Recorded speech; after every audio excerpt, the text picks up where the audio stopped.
Toda vez que você encontra uma fórmula milagrosa, um jeito milagroso de fazer, um jeito muito fácil de fazer, a verdade é que esse jeito é um jeito simplificado.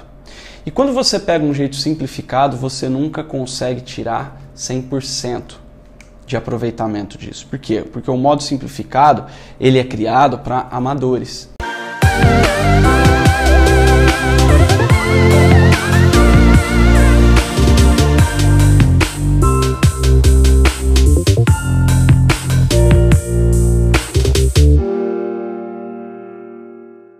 Então aqui agora a gente vai para fazer alguns estudos de caso, para você entender melhor como que a gente vai usar o conceito de futuro da cor e todo esse conceito de fundo de clareamento, seguindo exatamente esses 3 passos. Tá? Então olha só, como estudo de caso eu peguei de 6, a gente vai de uma altura de tom 6 para uma altura de tom 9. Tá? E aí eu vou colocar aqui ó, a imensa maioria das situações que a gente pode enfrentar indo de um 6 para um 9. Pô, Felipe, mas toda vez que eu vejo fundo de clareamento é uma coisa tão simples, etc. E aí eu tenho uma coisa para te falar. Toda vez que você encontra uma fórmula milagrosa, um jeito milagroso de fazer, um jeito muito fácil de fazer, a verdade é que esse jeito é um jeito simplificado. E quando você pega um jeito simplificado, você nunca consegue tirar 100% de aproveitamento disso. Por quê? Porque o modo simplificado, ele é criado para amadores, né? Por exemplo, em música, quando você quer aprender música e você não quer ser um profissional, você vai atrás de instruções, de simplificações da música XYZ que você quer tocar e você toca aquilo simplificado. Então você consegue. Quando você, por exemplo, olha só que interessante, quando a gente cozinha em casa, a gente procura sempre simplificar. Quando você pega uma receita, por exemplo, eu quero fazer, vamos ver uma coisa complicada, eu quero fazer um macarrão em casa, macarrão caseiro, fazer a massa, fazer o molho de tomate. Você pega lá 5 receitas. Qual receita você vai escolher se você não é um chefe de cozinha? Você vai escolher, né, se você é um amador, se você não é um profissional naquilo. A gente tende a escolher a coisa mais simplificada, porque ela é mais fácil, porque ela é mais rápida e porque ela vai dar um resultado satisfatório.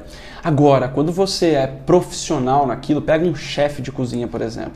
Primeiro que o chefe de cozinha, ele não chega um momento em que ele não segue mais receitas, ele cria as próprias receitas. E ele usa o quê? Ele usa o conhecimento dele para fazer coisas cada vez mais complexas, cada vez mais difíceis. Só pelo prazer de ficar difícil? Não, porque quando você faz alguma coisa de forma completa, quando você entende o todo da coisa e você começa a criar, você percebe que a complexidade traz mais qualidade, traz mais assertividade. E aí você consegue realmente ter um resultado excepcional. Você pega chefes de cozinha que tem lá estrelas da Michelin, né, que são chefes reconhecidos mundialmente, e você pega a cozinha deles, muitas vezes até a cozinha não é muito complexa, a cozinha é até simples, mas você percebe que a criação deles é criação mesmo, não é imitação, não é simplificação. Ele entende o que ele faz e aí ele consegue depois simplificar. Mas se você usa uma simplificação para fazer o seu trabalho, saiba que você está perdendo muito. Muitas vezes você não consegue chegar em alguma cor, você não consegue o resultado que a sua cliente deseja ou que você deseja entregar porque você está usando simplificações. E a verdade é que simplificações são para amadores. Se você quer ser um profissional, um colorista profissional, você precisa entender o todo. E o que é a simplificação? Nada mais é do que um pedaço do todo, que é um pedaço que acaba cobrindo uma boa parte dos casos, mas que quando você pega outros casos, você acaba tendo um resultado insatisfatório. E é por isso que é um pouco complexo. E olha só, quando a gente vai do 6 para o 9, por exemplo, a gente tem muitas combinações possíveis. Você pode querer ir do 6 para o 9 para um 9 neutro. Você pode querer ir para um 9 dourado. Você pode querer ir para um 9 acinzentado. Você pode querer ir para um 9 que está levemente acobreado. E essas... Vamos pôr essas 3 aqui, ó. A gente quer ir para o 9 neutro, para o 9 dourado ou para o 9 acinzentado. E aí a gente tem ali, ó, uma variação dos fundos de clareamento. Se a gente está pegando um fundo de clareamento frio, por exemplo, a gente vai usar uma coisa. Se está pegando um fundo de clareamento neutro, a gente vai usar outra coisa. E se a gente está pegando um fundo de clareamento quente, a gente vai usar outra coisa ainda. Tá? Então, olha só, só para você entender melhor, o fundo de clareamento quente aqui, geralmente quando o cabelo tem coloração, eu vou pôr aqui entre parênteses, ó, com coloração, mas não é só com coloração, a gente tem cabelos naturais que vão cair aqui num fundo mais quente, mas com coloração geralmente a gente vai usar o fundo de clareamento quente. Por quê? Porque como eu expliquei lá no começo, o fundo de clareamento de um cabelo com coloração, ele tende a ter mais pigmento, ele tende a ser mais intenso, tá? Então, via de regra, a gente vai pegar aqui quando o cabelo for com coloração, a gente vai usar fundo de clareamento quente. Então, vamos lá. A gente vai do 6 para o 9. Primeiro, a gente quer ir do 6 para o 9 e revelar um 9 neutro, tá? Como que nós vamos fazer, então, para ir do 6 para o 9, revelando uma coloração neutra? Então, vamos supor que vamos começar aqui pelo fundo neutro, tá? Quando a gente começa pelo fundo neutro, do 6 para o 9, a gente vai colocar lá uma coloração 9, e aí a gente precisa decidir qual que é a matiz que a gente vai usar. Para neutralizar, para a gente chegar no neutro, a gente vai adicionar o quê? A matiz oposta à matiz revelada. E qual que é a matiz revelada lá no 9? Olha só. Em fundo neutro, a gente vai assumir que a gente está com um amarelo intenso, tá? Então, como ele varia do amarelo para um laranja ameno, a gente vai ali entender que aqui a gente está enfrentando um amarelo intenso. E quando a gente trabalha com neutro, a gente pode simplesmente colocar um esfriamento de cor. O que isso quer dizer? Que a gente vai usar um 9 aqui, ó, acinzentado, por exemplo, né? Se a gente quer ir para o 9 e a gente está lidando com um fundo de clareamento quente, a gente sabe que vai ter um pouco mais de alaranjado. Então a gente pode usar aqui uma matiz, o oposto do alaranjado é o azul. E quando a gente tem um fundo frio, um fundo acinzentado, a gente tem como fundo de clareamento o quê? Um amarelo. E com o amarelo a gente usa violeta, que é a cor oposta. Se você tem dificuldade com entender o que é cor oposta, eu sugiro que você assista a um outro vídeo em que eu explico sobre o GPS da cor. E lá eu explico sobre cor oposta. Mas basicamente a cor oposta é a cor que acaba por neutralizar, que junta, vamos supor, quando a gente pega lá o alaranjado e coloca azul no alaranjado, você pode fazer esse exercício inclusive com aquarela, guache ou até mesmo massinha de modelar. Você pega o alaranjado e mistura com o azul, você vai resultar disso um marrom, um cinza, dependendo da intensidade de cor do que você está usando. Então você vai chegar numa cor mais próxima do neutro. Então olha só, aqui quando a gente quer ir para um 9 neutro, é isso que a gente vai usar. Ah, Felipe, mas que número que são essas colorações aqui? Você falou azul, acinzentado, violeta, e a verdade é que depende da marca que você usa. Por exemplo, o azul da Vela é 8, o azul da Keone é 10. Tem marca que o azul é o 2, tem marca que o azul é o 9. Então a verdade é que eu não tenho como te falar o número, porque senão eu iria estar limitando o seu trabalho a uma marca específica de coloração. E aqui eu te ensino a verdade e não o que uma marca ou outra de coloração quer que você saiba, que é usar os números. E isso também, os números, quando você usa o seu estudo de cor com os números, também é um sério resquício, um sério indício, um indicador de que você está usando um conhecimento amador e não profissional. Quando a gente fala em cor, a gente tem que falar em cor e não em número. O único lugar que eu uso número é na tonalidade. Por quê? Porque ali a gente tem realmente uma graduação claro e escuro, que tudo bem a gente usar número. Mas quando a gente fala em cor, a gente tem que falar em cor. Então eu posso falar, por exemplo, que o acinzentado na vela é 1 e de repente você tem você usa uma marca de coloração que o acinzentado é 9. Não dá para saber. Eu não sei que marca de coloração você usa, mas você pode ir lá na cartela de cor da sua marca e olhar lá. Ah, ó, o cinza é tal número, o azul é tal número, o violeta é tal número. Felipe, e se eu não tiver uma coloração na altura de 9 que tenha matiz azul, o que eu vou fazer? Aí você pode usar o mix para criar essa coloração, né? Tem outros vídeos que eu também explico como fazer isso. Mas a verdade é que isso é o que nós vamos usar. Felipe, mas eu não sei fazer, de repente não tem mix a minha coloração, como que eu faço? Bom, você vai pegar o mais próximo que for do azul, né? Se você tiver, por exemplo, um pérola. O pérola a gente sabe que é uma junção do azul com violeta, né? A gente geralmente tem um violeta azulado quando a gente tem o pérola, né? Ele se chama pérola porque quando ele está numa tonalidade mais clara, ele acaba virando um perolado. E aí você, por exemplo, poderia usar o pérola? Poderia. Se não tem o azul, pode usar o pérola aqui. Você vai ter uma neutralização bem interessante ali usando o próprio pérola. Mas o correto é você usar o azul ali. Felipe, mas o fundo de clareamento, se ele for... ele é quente, mas ele não é muito quente. Então você pode usar, por exemplo, um azul com acinzentado, né? Você colocar uma coloração que tem essas duas matizes, ou usar um pouco de uma coloração que tem azul com um pouco de uma coloração que tem acinzentado. E a verdade é que a gente vai ter aqui entremeios. Mas primeiro você precisa entender isso daqui. A gente já está indo de uma coluna só para 3 colunas. Você, provavelmente, as chances são que você usava só uma coluna, né? E agora a gente está usando as duas. E aí eu sei que vai ter gente que vai falar: mas você tá louco, não existe fundo de clareamento na altura de 9, se fundo de clareamento laranja na altura de 9, se o fundo de clareamento é laranja, você está na altura de 8. E o que eu tenho a dizer para essas pessoas é que não.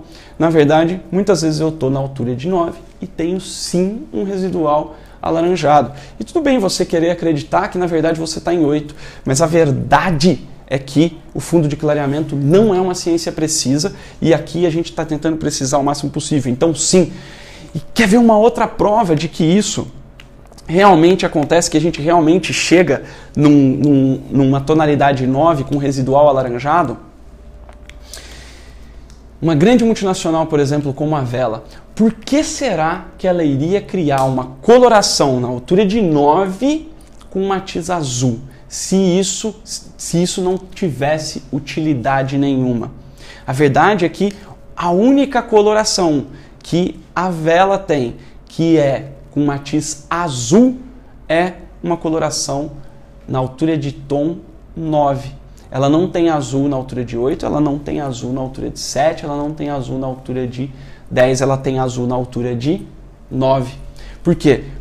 Porque ela sabe, quem formulou isso daí sabe que existe a possibilidade, principalmente quando você está clareando um cabelo que tem coloração, que é colorido com coloração, que você muitas vezes vai chegar na altura de 9 com um residual alaranjado. E aí ela criou essa aqui. Ah, mas é sempre alaranjado, então ela não tem... Não, na verdade a Vela, por exemplo, tem também o 9 violeta. O 9 violeta ela também tem. Por quê? Porque ela sabe também, quem criou lá atrás, sabe também que algumas vezes você vai ter um fundo de clareamento amarelo. Então, olha só que interessante. A própria marca, quem criou a coloração, sabe que você tem diferentes fundos de clareamento quando você chega na tonalidade 9. Mas, quando você vai num curso, por exemplo, dessa marca, o que acontece é que eles não te explicam isso. O que acontece é que eles te simplificam. Por quê? Porque a marca de coloração quer vender os produtos dela. Nada de errado com isso, é assim que ela sobrevive, é assim que ela também ajuda muitos profissionais a começarem. Mas se você quer passar de um colorista profissional de um colorista amador para um colorista profissional, você precisa entender que existe muito mais conhecimento para ser adquirido do que as marcas passam para você. Afinal de contas, uma marca de coloração é uma marca que vende produto. Ela não é uma empresa de educação, né? Ela usa a educação para ajudá-la a vender, mas ela não é uma empresa de educação. Então vamos lá. Beleza, conseguimos chegar no neutro. E aí vamos do 6 para o 9, dourado. E aqui, olha só, o que a gente consegue, o que a gente tem é o quê? Quando a gente vai do 6 para o 9 dourado, num fundo neutro, por exemplo. Então, olha só, quando a gente vai para o dourado, né? Vamos começar aqui pelo fundo de clareamento neutro. Então, a gente sabe que a matiz revelada no fundo neutro vai ser ali um amarelo bem intenso. E se a gente quer ir para o dourado, a gente pode colocar, por exemplo, uma matiz que seja natural,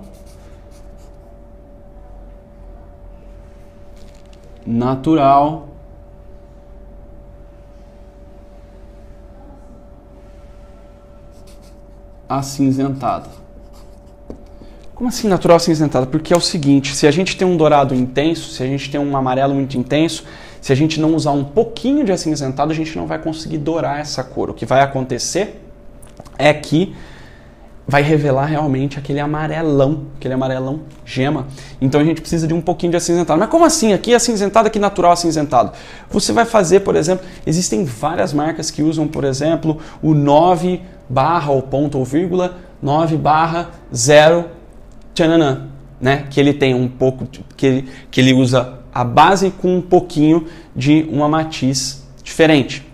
Você pode usar isso ou você pode misturar um pouquinho da base com um pouquinho de uma coloração que tenha a matiz acinzentada. Então você vai usar um natural acinzentado. E quando a gente quer dourado, num fundo frio. Fundo frio vai revelar um amarelo mesmo, né? Um amarelo clarinho.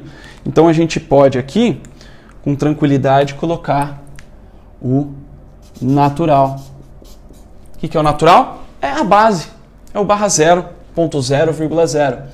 Se ele for muito frio, a gente pode até, quiçá, colocar um natural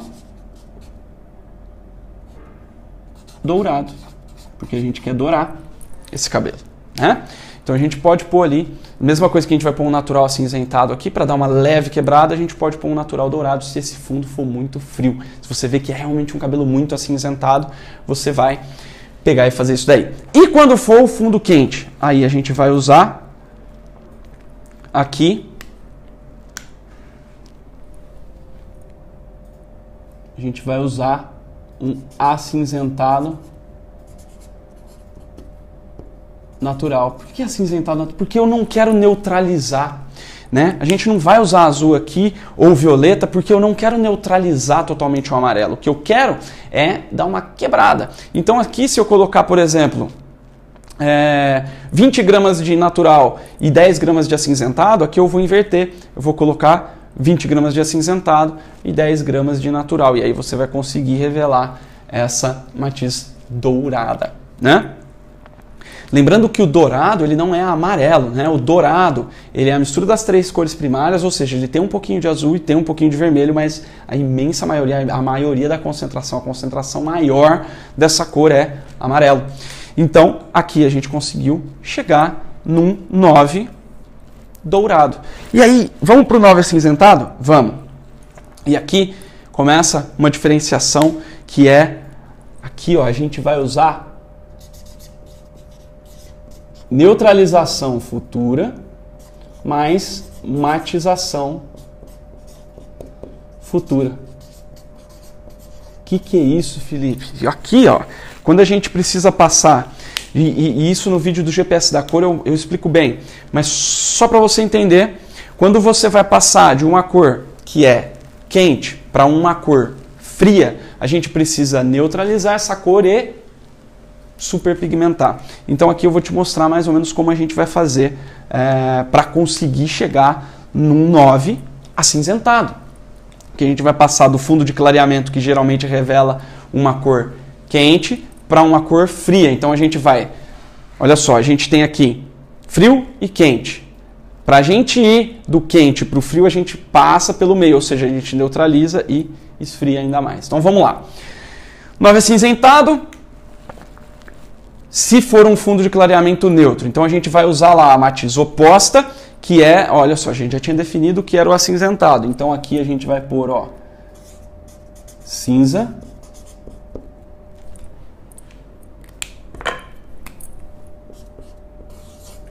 Mais cinza. Como assim cinza mais cinza? Aqui a gente vai fazer a adição de um mix, de um corretor. Cada marca usa um nome diferente, mas a verdade é que você vai usar uma adição de pigmento puro para você conseguir esfriar esse cabelo, tá? No fundo frio, por exemplo, o que a gente vai usar? No fundo frio, você não necessariamente vai precisar usar a adição de mix ou de pigmento puro, mas você vai usar aqui, ó, um violeta, que é para fazer a neutralização do amarelo, cinza. Então você pode usar uma coloração que tem a matiz violeta e a cinza. Você até pode usar o mix cinza, mas provavelmente você não vai precisar se for um fundo frio, tá? E se for um fundo quente, Felipe, o que a gente vai fazer? A gente vai fazer o mesmo movimento. Qual que é a cor que a gente vai neutralizar? Qual que é a matiz oposta que a gente vai neutralizar o fundo de clareamento revelado? É o azul. Então nós vamos usar o azul mais o cinza.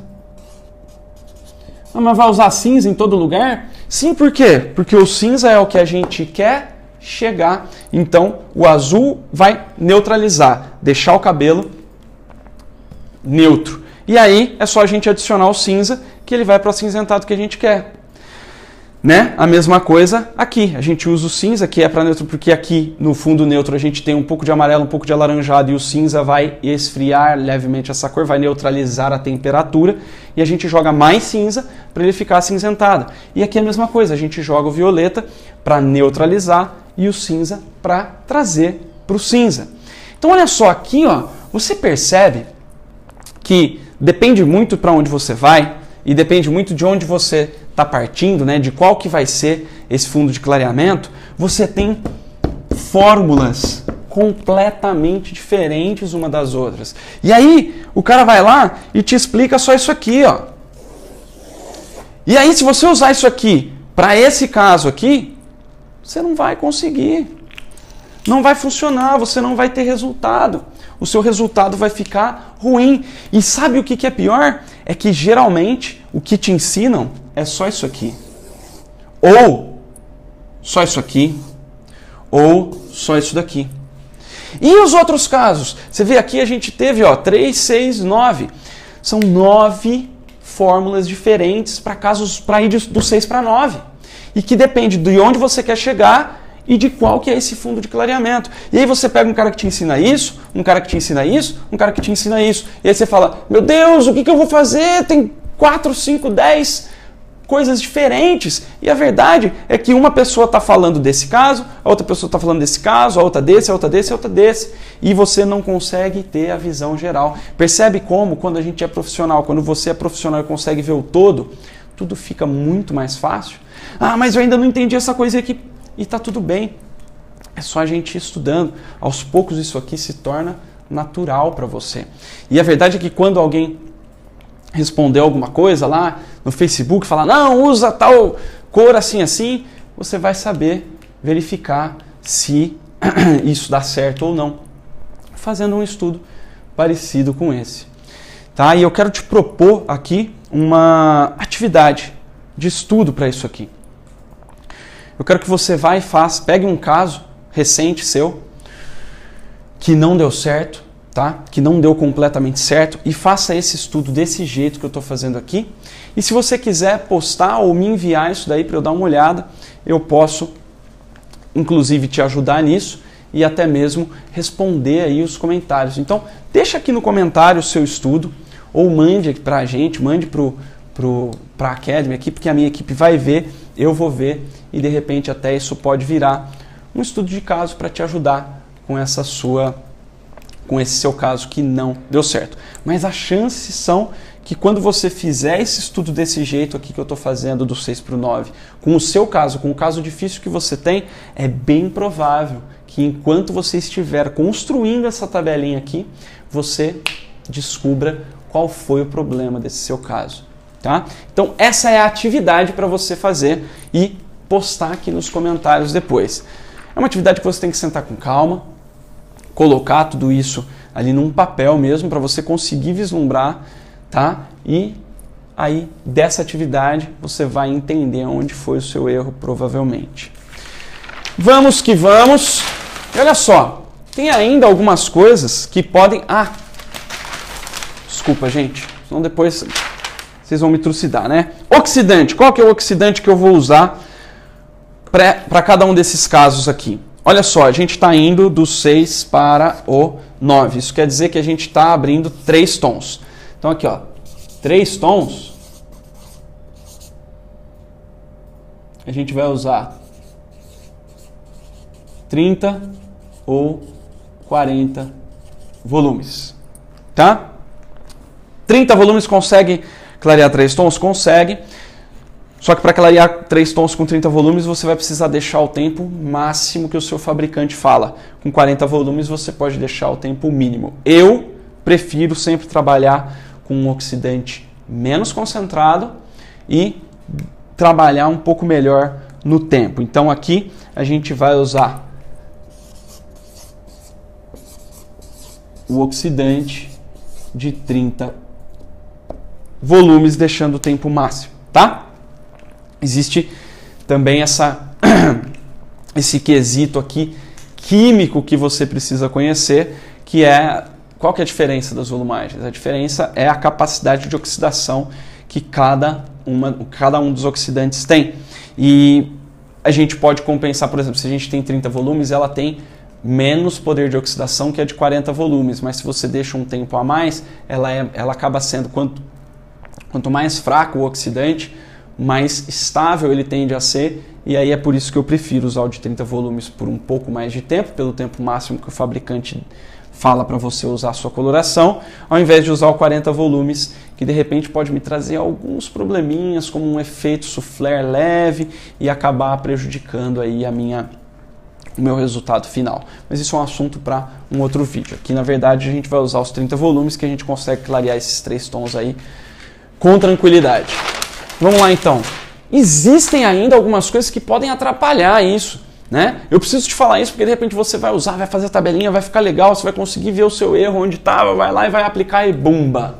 Não vai dar certo você falar, aquele Felipe fez eu fazer um negócio que não funciona e eu tô muito bravo, eu tô muito puto. E a verdade é o seguinte, existem 5 coisas que podem atrapalhar o seu resultado em cor, e não é só quando a gente fala em fundo de clareamento, é quando a gente fala em cor no geral. Quais são esses 5 problemas que podem afetar diretamente o seu resultado? O primeiro deles, e o mais comum, o principal vilão da cor, o seu principal inimigo na hora de fazer uma cor, são os resíduos metálicos e halogênios. São resíduos que vêm através da água e que têm uma característica de serem metais ou halogênios e que impregnam no cabelo e que reagem com oxigênio. E quando a gente coloca uma coloração que é com oxidante, o oxidante é uma bomba de oxigênio, você tem uma reação química muito violenta com esses resíduos metálicos.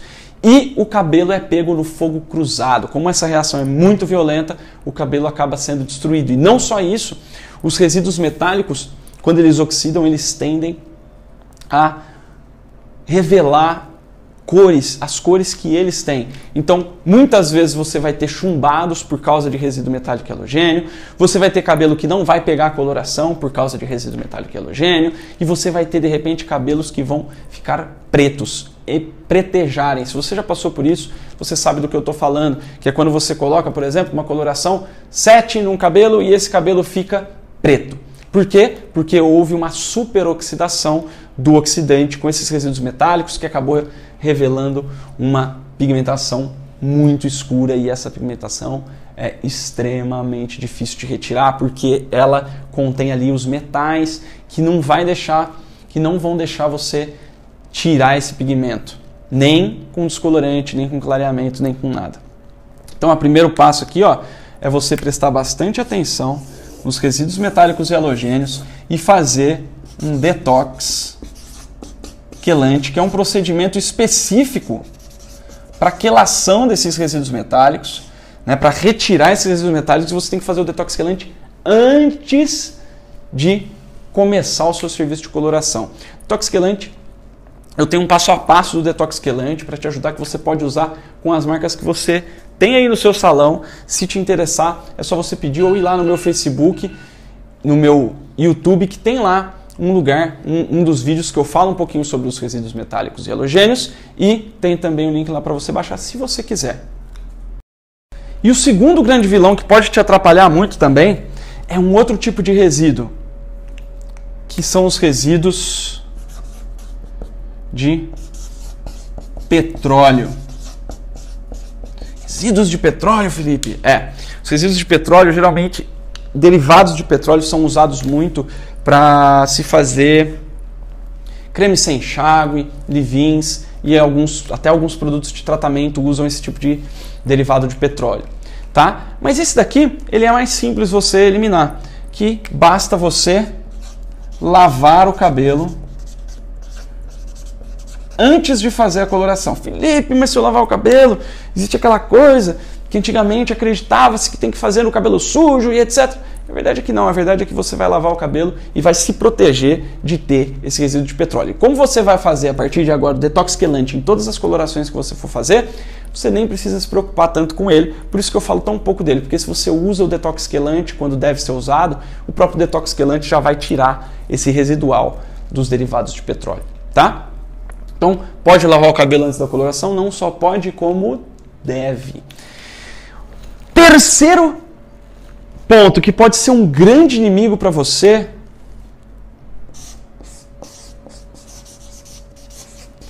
é o tempo de pausa. Inúmeros profissionais, a maioria dos coloristas, ignoram a importância do tempo de pausa. Se você é um desses, eu quero que você preste bem atenção nisso. Porque 1 minuto que se passa do tempo pode ser suficiente para acabar com o seu trabalho de cor. E qual que é o tempo certo? Isso é o fabricante que vai te falar. E como você mede esse tempo? Através de um despertadorzinho, um timerzinho que pode ser do seu celular, pode ser um desses timers que você encontra em perfumarias, em lojas de cosméticos, mas a verdade é que você tem que ser preciso nesse tempo. Preciso. Inclusive nos segundos. Você não pode deixar passar 1 minuto do tempo de lavar uma coloração, você não pode deixar de passar do tempo, pelo amor de Deus. Qual que é o tempo de pausa? Você vai ver no fabricante, você tem um tempo mínimo e um tempo máximo, e você vai ter que ficar dentro dessa margem que o fabricante te dá. Afinal, foi ele que fabricou, ele que sabe o tempo que demora para essa coloração reagir e revelar o pigmento que ela precisa revelar, fazer o trabalho dela ali. Então, muita atenção no tempo de pausa. Isso pode ser um divisor de águas de um trabalho excelente para um trabalho mediano, quiçá um trabalho ruim, né? O quarto problema aqui é um problema de aplicação, que seria uma aplicação ineficaz. Às vezes você faz tudo certo, você cria a fórmula corretíssima, perfeita, você faz o detox quelante, tira os resíduos de petróleo, o tempo de pausa está perfeito, mas a sua aplicação, a sua técnica de aplicação de coloração é ineficaz, não leva em consideração as diferentes espessuras do fio ao redor da cabeça, não leva em consideração o calor, né, a temperatura do couro cabeludo nos diferentes pontos do couro cabeludo, não leva em consideração uma porção de coisas que faz com que a sua aplicação de coloração se torne ineficaz. Então, você precisa prestar atenção nisso. Muita gente acha que simplesmente aplicar coloração é simplesmente ir lá e passar a coloração, a tinta na cabeça, e a verdade é que não é. Você precisa entender o porquê que você faz do jeito que você faz e melhorar o jeito que você faz. E uma dica muito importante aqui, se você começa a sua coloração pela frente, porque você tem medo de não pegar nos brancos, ou porque você tem medo de não pegar na frente, a verdade é que você está fazendo errado, tá? Entre várias coisas que uma aplicação eficaz precisa ter, uma delas Talvez a mais básica delas é que a gente sempre precisa começar por trás, pela nuca e terminar na franja. Então, se você começa pela franja, você está sim fazendo uma aplicação ineficaz. E essa aplicação ineficaz ou eficaz, ela tem toda uma base científica, ela é uma técnica que eu descobri o início dela lá em Londres, lá na Inglaterra, trouxe para cá e continuei o desenvolvimento dela e consegui criar uma aplicação científica de coloração em que a gente não tem mais problema com tiara escura, não tem mais problema com pontos que não pegam direito. Por quê? Porque usa a ciência como base. Então, a aplicação ineficaz pode ser uma grande vilã para você. E, por último, mas não menos importante,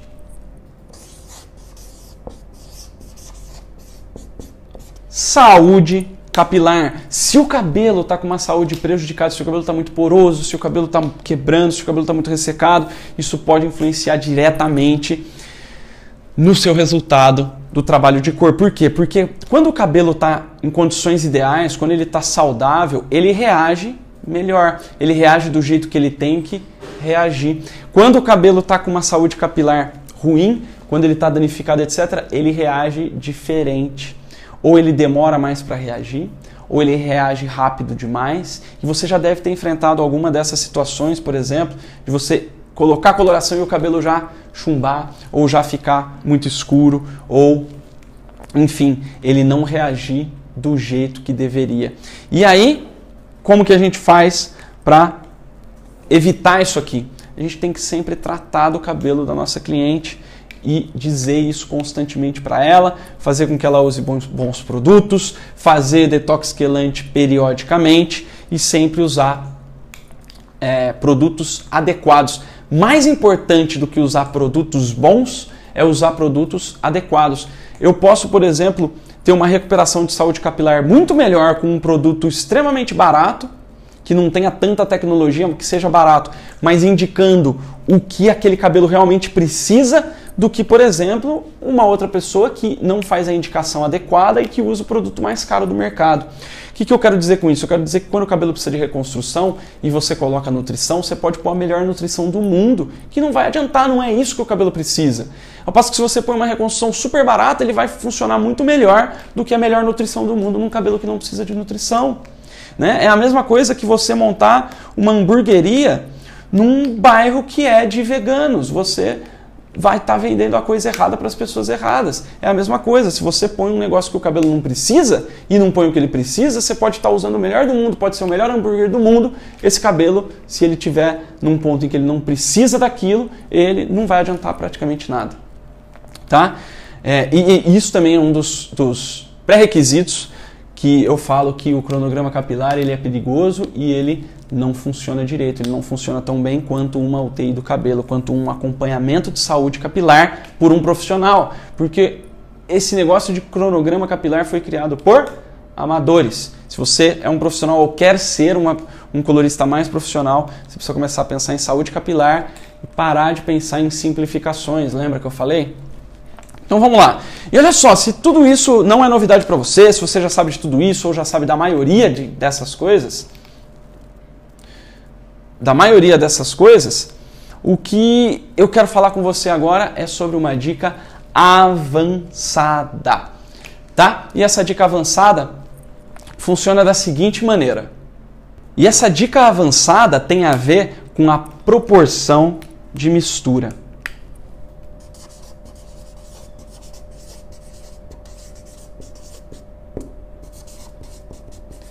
Essa proporção de mistura é baseada, como você deve imaginar, se você me acompanha há algum tempo, é com certeza baseada num conceito científico que eu vou passar para você. O conceito dessa dica avançada é o conceito da proporção áurea, que é uma proporção, é uma constante matemática encontrada na natureza que pode-se dizer que é a explicação, a descoberta da matemática da beleza. Todo elemento natural que respeita, que está em proporção áurea, ele é considerado belo. Considerado por quem, Felipe? Considerado pelo seu cérebro, pelo meu cérebro, por qualquer cérebro humano. O cérebro interpreta qualquer imagem que esteja em proporção áurea, qualquer coisa que esteja em proporção áurea como algo belo. E a proporção áurea funciona também em interações químicas. Quando você faz uma proporção de mistura em proporção áurea, tende a funcionar muito melhor. Você consegue um equilíbrio de cores muito melhor, você consegue um resultado mais bonito. E aqui eu vou te passar uma das principais proporções de mistura áurea para você poder usar aí e testar e ver como isso realmente funciona. Olha só, quando a gente vai criar, né, a nossa fórmula de cor, vou voltar aqui nos 3 passos para te mostrar. Então vamos pegar um exemplo aqui. Vamos pegar o exemplo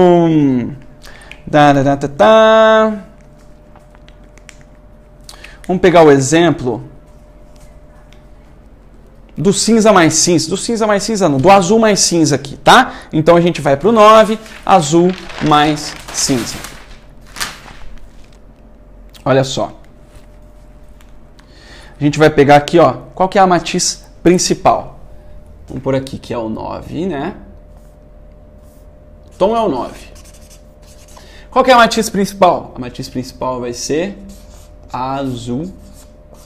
A matiz secundária, olha só, o que é isso aqui? É a matiz que vai neutralizar. A matiz secundária é a matiz que vai matizar.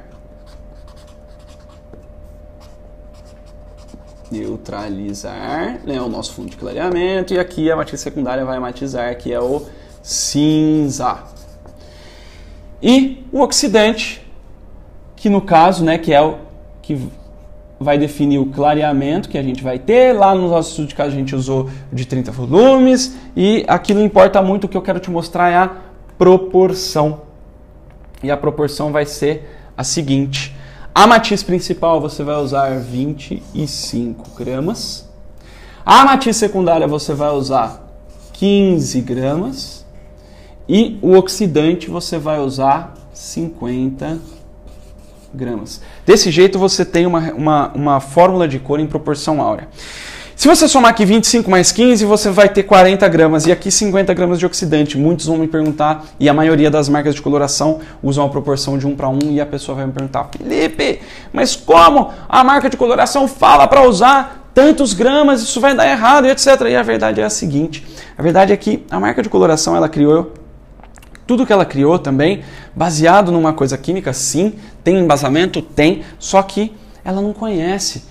Eles não conhecem essa questão, ou se não conhecem, não quiseram usar de alguma maneira a questão da proporção áurea. E quando você coloca um pouquinho mais de oxidante, primeiro que você tem um sprint de reação melhor ali, porque você tem um pouquinho mais de quantidade. Segundo, que você consegue deixar mais natural essas colorações, porque ela vai estar um pouquinho levemente mais diluído e você vai conseguir um resultado mais próximo do natural. E a verdade é que fala assim, mas o pessoal, teve até uma aluna minha que falou de algum assunto que eu não me lembro bem, mas ela falou: eu falei com o técnico da vela e ele disse que o que você disse não é indicado fazer. E a verdade é a seguinte: se você é uma pessoa que mexe em alguma coisa da sua casa, que mexe em alguma coisa, que já mexeu em alguma coisa que vai pilha, por exemplo, e que tem um parafuso, que você tem que abrir esse parafuso para poder acessar a pilha, ou algum tipo de aparelhinho, algum tipo de utensílio que tenha um parafusinho lá, talvez até chuveiro, se você vai trocar a resistência de um chuveiro, você sempre tem um parafusinho lá. E a verdade é que muita gente não tem a chave certa para esse tipo de parafuso. E quando você não tem a chave certa para desapertar um parafuso, você usa uma faca. Você usa uma faca. Eu até deixei desenhadinho aqui a faquinha e o parafusinho. Eu não sou bom desenhista, o meu negócio é cabelo, não é desenho, mas vamos lá. E aí o que acontece? Se você chegar na Tramontina e falar: Tramontina, eu uso a faca para desapertar e apertar parafuso, a Tramontina vai dizer: olha, a gente fez faca para cortar alimentos e não para desparafusar e parafusar, né? Então, você pode usar algo que não foi criado para aquilo, como uma faca foi criado para cortar alimentos e não para parafusar coisas, mas ela pode ser usada, às vezes, até, quiçá, melhor do que muitas chaves de fenda conseguiriam fazer. Então, a verdade é que, quando você começa a criar, a modificar o status quo, a modificar o simplificado, a modificar as coisas que todo mundo faz, claro que sempre com embasamento científico, você começa a se tornar, além de profissional, um artista. E é isso que define o artista. Ele é o cara que exacerba, é o cara que transcende as regras. Ele sabe tanto das regras, ele sabe tanto da parte científica, da parte de embasamento, do fundamento daquilo, que ele começa a criar em cima daquilo. E aqui é uma parte de criação que eu estou passando para você. Sim, isso é uma simplificação, mas é uma simplificação de algo que ainda vamos explorar. Você ainda vai ter a chance de ver muito sobre proporção áurea e como fazer todas essas proporções. Por enquanto você pode usar essa questão simplificada, porque de conceitos complexos hoje acredito que já está bom. É isso, eu espero que você use essa proporção e fala aqui para mim, escreve aqui um comentário dizendo o que é que você achou. Se você gostou, se você não gostou, se deu certo, se não deu certo, e aí depois você me fala e eu posso te ajudar com o que quer que seja que você precise de ajuda. É isso, eu espero que você tenha gostado, eu espero que tenha sido de grande valor para você tudo isso que eu disse. Peço que você, se você ainda não me segue, peço que você me siga no YouTube, que você me siga no Facebook, ative as notificações para você receber novas aulas como essa, para você estar sempre evoluindo em busca da sua profissionalização real, em busca de se tornar um verdadeiro ou uma verdadeira artista em cabelos. Até a próxima, um grande abraço e sucesso sempre!